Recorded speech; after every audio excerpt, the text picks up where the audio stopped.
Have you ever poured your entire heart into a relationship, only to have it shattered into a million pieces? That's exactly what happened to Benjamin. For 5 years, he and Faith were inseparable. They built a life together, shared dreams, and everyone thought a wedding was just around the corner. Benjamin certainly did. He had a ring, he had a plan, and he was ready to spend the rest of his life with her. But Faith had other ideas. One evening, out of the blue, Faith dropped a bombshell. She was leaving him, not for any fault of his own, she said, but because she had reconnected with her wealthy high school sweetheart Mark. Just like that, 5 years of love and loyalty were erased. Benjamin was devastated, lost in a storm of confusion and heartbreak. The woman he adored had traded their shared future for a life of luxury she thought Mark could provide. For weeks, Benjamin was a wreck. He couldn't eat, he couldn't sleep. The pain was unbearable. He watched from the sidelines as Faith flaunted her new relationship all over social media. Pictures of extravagant dinners, designer gifts, and lavish vacations flooded his feed. Each post felt like another twist of the knife. It was clear Faith had moved on without a second thought, leaving Benjamin to pick up the pieces of his broken heart. He felt foolish, used, and utterly disposable. But as the initial shock wore off, something inside Benjamin shifted. The overwhelming sadness began to curdle into a quiet, simmering anger. He realized that wallowing in misery wasn't going to change anything. He had two choices: let this breakup destroy him, or use it as fuel.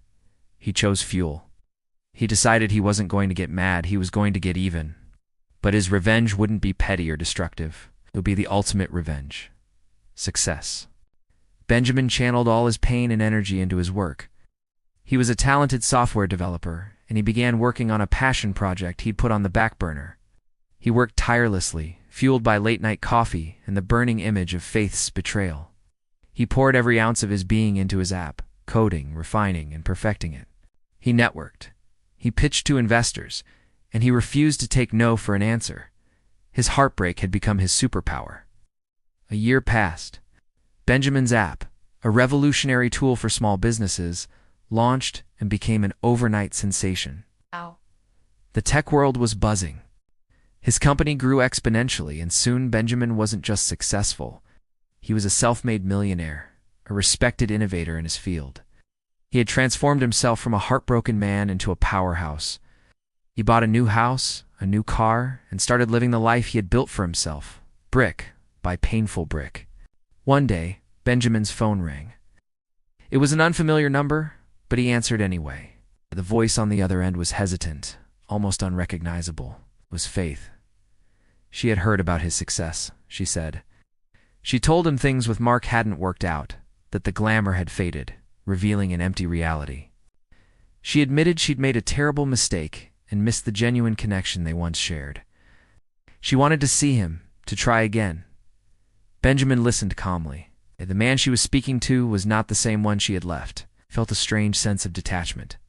The pain was gone, replaced by a quiet confidence. He politely declined her offer. He told her he wished her well, but had moved on. He had built a new life, a better life, on the ruins of the one she had destroyed. Hanging up the phone, Benjamin smiled. He hadn't sought revenge in the traditional sense, but he had found something far more satisfying: peace, success, and the knowledge that the best revenge is, and always will be, living well. What do you think? Did Benjamin do the right thing? Let me know your thoughts in the comments below. If you enjoyed this story, make sure to like, subscribe, and hit that notification bell for more. Thanks for watching.